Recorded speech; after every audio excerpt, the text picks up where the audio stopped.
교인들과 대화를 나눌 수 있는 기회를 갖는 경우가 종종 있습니다. 이전파리에 살고 있는 생활의 어려움을 듣고 있자면 살고자 하는 활력을 상실한 채 살고 있지 않은가 하는 그런 생각이 들곤 합니다. 파리 생활에서 삶의 의욕과 힘들고 고된 이방 땅의 생활에 지친 모습들을 사실 보게 된다는 겁니다. 일상적인 생활에 타성에 붙여 참된 의미를 잃어버린 이방인의 힘든 생활의 의욕을 잃어버리고 활력을 상실한 채 하루, 한 달, 1년을 지내고 마치 다람쥐 쥐바퀴 돌아가듯 직장, 사업, 학업에 얽매여 사는 생활의 모습들을 보게 됩니다. 신앙생활을 하는 아리 성도들을 한번 쭉 생각해 보았습니다. 신앙인으로 가장 중요한 절기가 있다면 부활절을 볼 것입니다. 이것은 교회의 명절이라고 갑오신앙을 자랑하는 모든 국가들은 명절로 삼아 공휴일로 전하여 축제를 보내고 있는 그러한 모습들이었습니다. 그런데 현 시대에 부활절의 의미는 사라지고 형태만 남아 사람들을 위한 휴일로 지내는 속이 빈 종교의 형태로 전락되었다는 것을 또한 느낄 수가 있다는 겁니다. 마찬가지로 우리들의 모습은 믿음을 따라 사는 것인지 아니면 신앙의 습관을 따라 사는 것인지 이러한 모습 가운데 감동 없는 부활절이라면 믿음을 잃어버린 종교의 형식문을 유지하는 것과 다를 것이 무엇이 있겠는가 생각해 봅니다. 본문에 등장하고 있는 예수님의 두 제자의 이야기가 기록되어 있는 것을 보게 됩니다. 예수님을 열심히 따라다니며 새 시대를 열 수 있는 지도자로 믿고 기대를 했지만 십자가에서 처형을 당하시는 그 이후 또한 무덤에서 장사 지내는 그러한 과정 속에 모든 것이 다 끝났다고 생각하고 이제는 자기 고향으로 돌아가는 길에서 기대하지 않았던 주님이 나타나 찾아오신 그러한 사건으로 이제 두 사람은 변해되는 그러한 모습을 보게 됩니다. 부활하신 주님을 만나 그 즉시로 세상에서 믿음의 현장으로 돌아가는 두 제자의 삶의 변화를 통하여 오늘 부활의 주님을 만나는 저와 여러분이 되시기를 간절히 축원합니다. 성경은 부활하신 주님을 만나게 되면 삶이 변하고 뜨거운 역사를 체험할 수 있다고 말씀하고 있습니다. 성경은 부활하신 주님을 만날 수 있다고 말씀하고 있습니다. 어떻게 가능할 수가 있을까? 오늘 본문에서 세 가지의 길을 우리에게 알려주고 있는 그러한 모습을 보게 됩니다. 부활하신 주님을 만나는 길은 무엇이겠습니까? 첫째는 말씀을 통하여 우리는 부활하신 주님을 만날 수가 있습니다. 슬픔과 절망 속에 엠마의 길을 가고 있었던 제자에게 다가오셔서 하신 일은 이들에게 말씀을 풀어주는 그러한 일이었습니다. 오늘의 말씀 24장 27절 말씀 보시면 이에 모세와 및 모든 선자의 글로 시작하여 모든 성경에 쓴 바 자기에 관한 것을 자세히 설명하시니라 라고 27절에서 말씀하고 있습니다. 성경을 풀어주실 때에 예수님을 알고 이제 깨달게 되었습니다. 성경을 제대로 공부하게 될 때에 하나님의 역사가 일어나는 것을 경험하게 됩니다. 성경 공부는 마치 달리는 자동차 연료와 같은 것입니다. 아무리 값지고 비싼 차라 할지라도 기름이 없다면 차로서 값어치가 드러날 수 없다는 겁니다. 예수님 자신이 요한복음 5장 39절에서 이렇게 말씀합니다. 너희가 성령에서 영생을 얻은 줄 생각하고 성경을 상고하거니와 이 성경이 곧 내게 대하여 증거하는 것이로다. 성경을 기록한 유일한 초점은 예수 그리스도이십니다. 하나님 말씀을 공부하는 것은 부활하신 주님을 만나는 가장 확실한 증거가 되는 그러한 말씀인 것입니다. 성경이 가르치는 것은 죄인을 깨닫게 하는 겁니다. 거룩하신 하나님 앞에 나의 죄를 해결하지 않고는 설 수 없다는 것을 성경은 우리에게 알게 하십니다. 바로 이러한 나를 위하여 성부 하나님은 성자 예수 그리스도를 이 땅에 보내시고 나의 죄를 대신하여 십자가에 돌아가셨다는 사실을 알려주시기 위해 쓰신 말씀이 곧 성경 말씀인 겁니다. 말씀 안에 모든 문제를 해결해 주시는 능력이 있습니다. 엠마오 길에서 두 사람에게 예수님께서 나타나 말씀을 통하여 살아계신 주님을 바로 체험할 수 있도록 만들어 주셨던 겁니다. 부활하신 주님을 만날 수 있는 지속적인 길은 하나님 말씀, 성경을 나누는 삶에서 시작됩니다. 그러기 우리는 이 부활절을 맞이하는 오늘 우리는 하나님 말씀 속에서 예수 그리스도의 부활을 경험할 수 있는 그러한 모습이 저와 여러분의 모습 되기를 간절히 축원합니다. 두 번째는 성도의 교제 속에서 우리는 부활하신 주님을 만날 수가 있습니다. 살아계신 주님을 만나는 길은 성도들이 함께 모여 교제하는 곳에서 만날 수가 있습니다. 그들은 말씀을 들으며 함께 모여 식사를 나누고 있을 때 그곳에서 예수님을 체험할 수가 있었습니다. 오늘 엠마오 두 제자가 바로 그런 경험을 했던 겁니다. 30절과 31절은 이렇게 말씀합니다. 저희와 함께 음식 잡수실 때에 떡을 가지사 축사시고 떼어 저희에게 주시니 저의 눈이 밝아져 그인 줄 알아보더니 예수는 저희에게 보이지 아니하시는지라. 해가 저물어 두 제자는 예수님과 함께 이제 마을로 들어가서 식사를 같이 하게 되었습니다. 그때까지도 몰랐습니다. 평범한 일상의 식탁이었지만 예수님께서 함께 계셨다는 겁니다. 함께 대화를 하고 식사를 하고 교제를 나누다가 갑자기 한순간 자기 앞에 있는 분이 부활하신 예수님이신 것을 알게 되었습니다. 그 성경은 바로 31절에서 말하기를 눈이 밝아져라고 말씀하고 있습니다. 갑자기 눈이 열렸습니다. 영안의 눈이 열렸던 그들은 이제 예수님을 알아보고 놀랐다는 겁니다. 살아계신 주님을 만나는 놀라운 경험을 하는 것은 함께 교제할 때 일어나고 있는 것입니다. 성도들이 함께 모여 습관적으로 이루어지는 식탁의 교제를 비성경적이라고 생각하는 분들도 계십니다. 그러나 초대교회 당시에는 예배 가운데에 교제 가운데에 함께 떡을 먹는 식사를 중요한 위치에 두었던 것을 볼 수가 있습니다. 왜냐하면 그 안에서 놀라운 수많은 역사가 일어났기 때문입니다. 기독교는 처음부터 공동체의 성격으로 존재해 왔습니다. 인간은 공동체의 교제를 통해서만 믿음의 실제를 확인할 수 있고 삶의 기쁨을 경험할 수 있도록 하나님은 우리를 창조하셨습니다.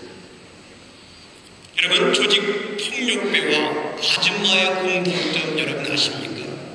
세 가지 공통점이 있습니다. 첫째, 서로가 서로를 형님이라고 부릅니다. 둘째, 때를 지어 무리로 몰려다니고 있습니다. 세 번째, 몸에 무엇인가를 그립니다. 조폭은 등에다가 까맣고 시퍼렇게 그립니다. 아줌마는 얼굴에다가 그립니다. 아줌마들이 모이는 곳이 여성으로서의 성경 공부가 되기를 바랍니다. 형님, 언니가 바뀌어서 믿음의 동역자가 되시기를 바랍니다. 아줌마들이 모이는 곳이 중보기도의 모임이 되시기를 바랍니다. 초대교회에서는 가정에서 함께 모임을 가졌습니다. 식탁의 중심은 예수 그리스도의 말씀이었고 거기서 함께 교제하고 거기서 떡을 떼며 거기서 사랑을 나누며 교제하는 가운데 부활하신 예수님을 발견할 수 있는 그 영안이 열리는 놀라운 체험이 바로 이 교제 가운데에서 이루어질 수 있도록, 그래서 모임 자체가 성령님의 인도를 받도록 우리는 기도하면서 나아가는 겁니다. 우리 모든 공동체의 모임이 사랑하는 식구들과 함께 모이는 그 교제 속에서 부활하신 예수님을 경험할 수 있는 영적 공동체가 되기를 간절히 소망합니다. 셋째로, 부활하신 주님, 살아계신 주님을 어떻게 만날 수가 있겠습니까? 성령 체험의 길입니다. 신앙생활을 하는 성도들을 만나보면 무엇인가 체험이 있는 성도들이 신앙생활에 활력이 있는 것을 우리는 발견할 수가 있습니다. 신앙생활은 성경에 근거한 정당한 체험이 있어야만 됩니다. 이러한 체험은 단 한 번의 체험이라도 인생을 바꾸고 개개인의 정체성을 발견하고 자기의 삶을 바꾸는 놀라운 일들이 체험을 통하여 일어나는 것을 볼 수가 있다는 겁니다. 본문의 두 제자는 바로 그러한 체험을 하였던 겁니다. 32절 말씀 보시면 이러한 말씀이 있습니다. 저희가 서로 말하되 길에서 우리에게 말씀하시고 우리에게 성경을 풀어주실 때에 우리 속에서 마음이 뜨겁지 아니하더라. 주께서 말씀을 풀어주실 때에 갑자기 마음에 뜨거움이 일어나기 시작합니다. 진리가 그의 마음속에서 불을 붙이고 있는 것입니다. 감리교 청설자 요한 웨슬리는 오랫동안 교회에 나왔지만 살아계신 주님을 만난 적이 없었습니다. 어느 날 영국 런던 작은 예배당에 들어갔다가 갑자기 말씀을 듣는 중에 살아계신 주님을 만나게 되었습니다. 그리고 자기를 구원하시기 위하여 오신 예수 그리스도 한 분만 모셔드리고 믿음을 고백한 그날 밤 그는 자기 집에 돌아와서 자기 일기에 이러한 기록을 남겼습니다. 내 입술로 예수 그리스도를 주로 고백하는 그 순간 내 마음속은 이상하게 뜨거워졌다. 성령 체험입니다. 성령께서 바로 그 순간 역사하셨던 겁니다. 기독교 철학자인 파스칼은 어느 날 살아계신 주님을 온몸으로 경험하는 그 순간 황새에서 이러한 인상 깊은 글을 남겼습니다. 기쁨, 기쁨, 기쁨, 기쁨의 눈물. 아브라함의 하나님, 이삭의 하나님, 야곱의 하나님, 예수 그리스도의 하나님, 나의 하나님, 나의 구세주, 바로 성령 체험인 것입니다. 성령이 아니고는 아무도 예수 그리스도를 주라고 시인할 수가 없는 것입니다. 성경적인 모든 성령 체험은 우리로 하여금 예수 그리스도를 깨우치고 우리 자신을 예수 그리스도 앞으로 인도하여 주십니다. 이것이 바로 요한복음 15장 26절 말씀에서 주님께서 친히 언약하셨습니다. 요한복음 15장 26절 말씀에 내가 아버지께로서 너희에게 보낼 보혜사고 아버지께로서 나오시는 진리의 성령이 오실 때에 그가 나를 증거하실 것이요 진리의 성령이 오시면 예수님을 증거하십니다. 이렇게 그리스도를 만난 직후에 엠마오 길을 가고 있는 두 제자는 돌아가려던 발걸음을 돌이켜 다시 소명을 감당할 수 있는 예루살렘을 향하여 이제 역사를 일으키고 있는 그러한 모습을 볼 수가 있는 것입니다. 예루살렘은 어떠한 곳입니까? 하나님의 역사를 이루시는 곳입니다. 예루살렘은 믿음의 장소요 믿음의 공동체 성도들이 모여서 함께 예배를 드리고 있는 곳입니다. 두 제자는 성령 체험을 통하여 세상으로 향하는 마음을 이제 하나님께로 돌아갔습니다. 부활하신 주를 만나는 그 말씀 가운데 뜨거운 마음을 체험한 그들은 부활의 주님을 증거하는 새로운 시작, 새로운 인생길을 살아보자 이제 예루살렘으로 향하였습니다. 바로 33절과 34절 말씀. 곧 그 시로 일어나 예루살렘에 돌아가 보니 11 사도와 및 그와 함께한 자들이 모여 있어 말하기를 주께서 과연 살아나시고 시몬에게 나타나셨다 하는지라. 예루살렘으로 돌아가 이들은 이렇게 지금 말하기 시작합니다. 과연 주님께서 다시 살아셨습니다. 사셨네 예수 다시 사셨네. 바로 부활의 주님을 증거했습니다. 이것이 부활하신 주님을 만난 결과인 것을 보게 됩니다. 성령께서 그들을 변화시켰습니다. 성령 체험은 얼마든지 다양할 수가 있습니다. 어떤 이들은 엠마오 길의 두 제자들처럼 말씀을 듣다가 성령을 체험합니다. 어떤 이들은 기도하다가 성령을 체험합니다. 어떤 이들은 길을 가다가 성령을 체험합니다. 그러나 그 결과는 다 동일합니다. 은사는 다양하지만 다 하나님을 위하여 쓰여지고 있는 것입니다. 그들은 예수를 만난 확신을 갖고 하나님의 거룩한 부르심 앞에 자신을 드리는 이제 헌신된 삶을 살게 됩니다. 이러한 체험을 통하여 헌신한 사람들은 주님의 그 창조의 신비 그리고 구속의 신비에 대하여 매 순간 감동하며 감격하며 감사하며 살아가게 됩니다. 매 순간 일상생활에 부활하신 성령의 그 손길이 움직이고 있음을 믿고 그리고 알고 있기 때문입니다. 마틴 루터는 부활이 가까운 시기에 말씀을 묵상하다가 이러한 말씀을 남겼습니다. 봄틀이 되어 새롭게 움트고 있는 새싹마다 피어나는 꽃잎마다 주께서는 부활의 약속을 거기에다가 새겨놓으셨다.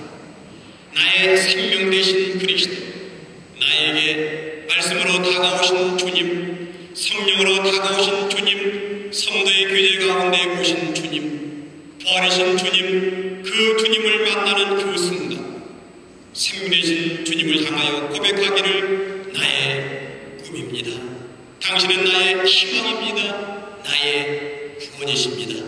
나의 모든 것이 되셨습니다. 이제 주님만이 나를 찬양하게 만들 것이며 주님만이 나를 춤추게 하실 것입니다. 주님은 나의 모든 것이 되십니다. 바로 우리 주님은 죽음을 이기시고 부활하셨습니다. 그리고 주님은 오늘도 변함없이 저와 여러분의 희망이며 사랑이며 구원이며 그리고 모든 것이 되십니다.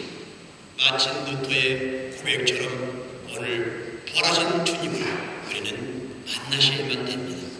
말씀을 통하여 만나시기 바랍니다. 성도의 교제를 통하여 만나시기 바랍니다. 성령 체험을 통하여 충만을 통하여 만나시기 바랍니다. 그리고 우리의 모든 삶이 생명력 있게 예수 그리스도의 생명을 가슴에 품고 사는 사람마다 우리는 확신이 있습니다. 담대함이 있습니다. 미래를 헤쳐나갈 때마다 염려 걱정은 다 내려놓고 부활의 놀라운 역사를 이룰 수 있는 생명을 소유한 하나님의 사람답게 바라는 것들이 모든 실상이 그대로 이루어지는 아름다운 삶의 내용이 부활절을 맞이하고 있는 저와 여러분에게 함께 하시기를 주님의 이름으로 축원합니다. 하나님 감사합니다.